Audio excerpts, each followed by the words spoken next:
আমাদের আগে মুখ্যমন্ত্রী তাদের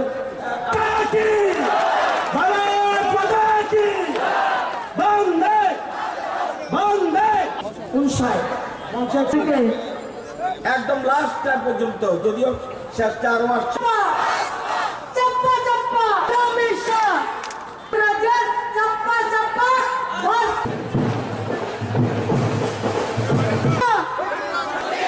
সারা রাজ্যে মোদি মোদি মোদি মোদি মোদি মোদি পিছনে, আমি পিছনে তাদের বলছি, সারা রাজ্যে भारत माता की, नरेंद्र भाई मोदी की, अमित शाह जी की, सुनील देवधर की। 3207 सीटे पंचायत मेंबर इलेक्शन হয়েছে और তার মধ্যে 3179 জন ভারতীয় জনতা পার্টি প্রার্থীরা জয়ী হয়েছে। पंचायत समिति 161 सीटे निर्वाचन হয়েছে और তার মধ্যে 159টি ভারতীয় জনতা পার্টি কার্যকর্তারা জয়ী হয়েছে। और জেলা সমিতিতে 18তে নির্বাচন হয়েছে, 18-এর মধ্যে 18টি ভারতীয় জনতা পার্টি কার্যকর্তারা জয়ী হয়েছে। আর টোটাল জিত পার্সেন্টেজ কত গেছে? 99.35%।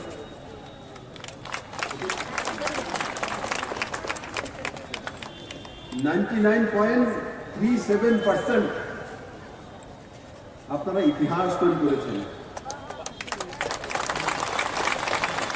ভারতবর্ষে কোন জায়গাতে পঞ্চায়েত ইলেকশনে একতরফা এভাবে জিত, যেটা মাননীয় উপমুখ্যমন্ত্রী বলছিলেন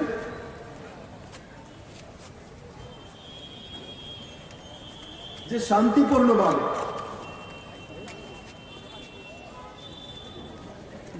ওনাদের কাছে প্রার্থী নেই, প্রার্থী দিতে পারেননি, তার জন্য ভারতীয় জনতা পার্টি থেকে গিয়ে আমি প্রার্থী হাওড়া দিতে পারবো না।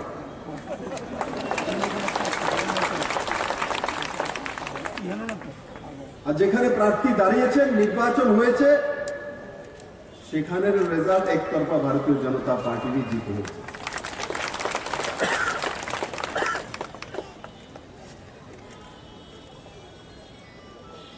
গ্রামকে শক্তিশালী করে নরেন্দ্র ভাই মোদী সরকার আসার পরে প্রত্যেকটি গ্রাম পঞ্চায়েতে 80 লক্ষ টাকা করে বাজেট দেওয়া হয়েছে। 80 লক্ষ টাকা করে।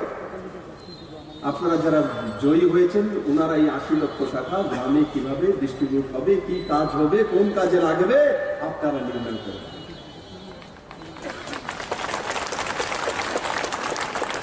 তার জন্য কেমন প্রধান উপপ্রধান চাই, কেমন মেম্বার চাই?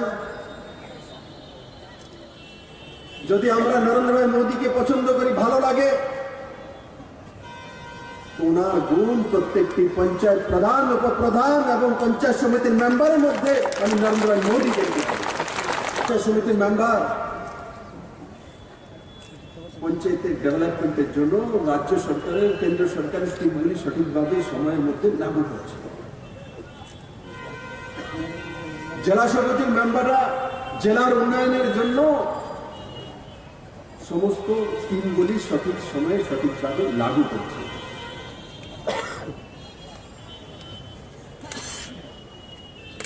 বন্ধুরা,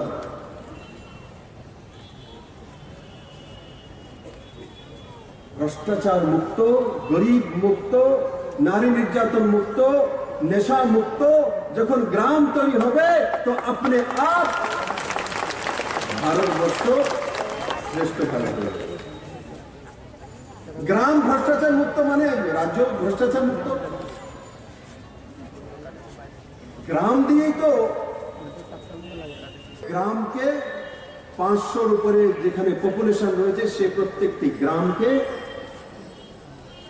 জুড়ে দেওয়া প্রধানমন্ত্রী সড়ক যোজনার মাধ্যমে। গ্রামের রাস্তা তৈরি হয়ে গেছে, তারপর প্রধানমন্ত্রী আবাস যোজনার মাধ্যমে প্রত্যেক গরিবকে 1.5 লক্ষ টাকার জন্য দিয়ে পাকা বাড়ির ব্যবস্থা, তার জন্য কোনো প্রধান উপপ্রধান পঞ্চায়েত সমিতির মেম্বারের বা কোনো এমএলএ বা কোনো এমপির কোনো পয়সা দিতে হবে না।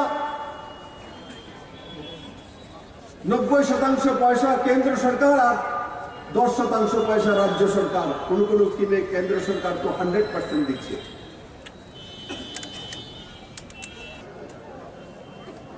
মা বোনদের সম্মান, ভারতবর্ষের সম্মান, রাষ্ট্রের সম্মান।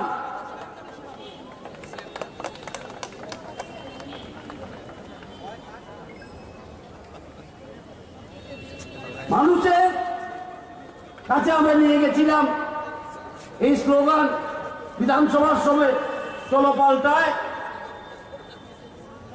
এবং মানুষ পাল্টিয়ে দিয়েছে। বিজেপি আইপিএফটি সরকার ক্ষমতায় আসলো নির্বাচনের পর, তারপর কাজ শুরু হলো। আমরা শুরু করলাম কাজ। প্রথমে এসে দেখলাম অর্থ ভান্ডারে কি আছে, কারণ কাজ করতে গেলে অর্থ লাগে। আমরা ক্ষমতা আসার সঙ্গে সঙ্গে আমরা শ্বেতপত্র, হোয়াইট পেপার পাবলিশ করলাম। সেখানে দেখা গেল বিগত দিনের সরকার রাজ্য কোষ খালি করে গেছে। হিসাব করে দেখলাম কোথায় কোথায় টাকা গেছে। বুঝতে পারলাম ওরা ভাবতো সরকারের পয়সা মনে পার্টির তহবিল, সরকারের টাকাকে পার্টির তহবিল, নির্বাচনী তহবিলের মতন ব্যবহার করে গেছে। তারপরেও কিন্তু 51 থেকে 16 হয়েছে।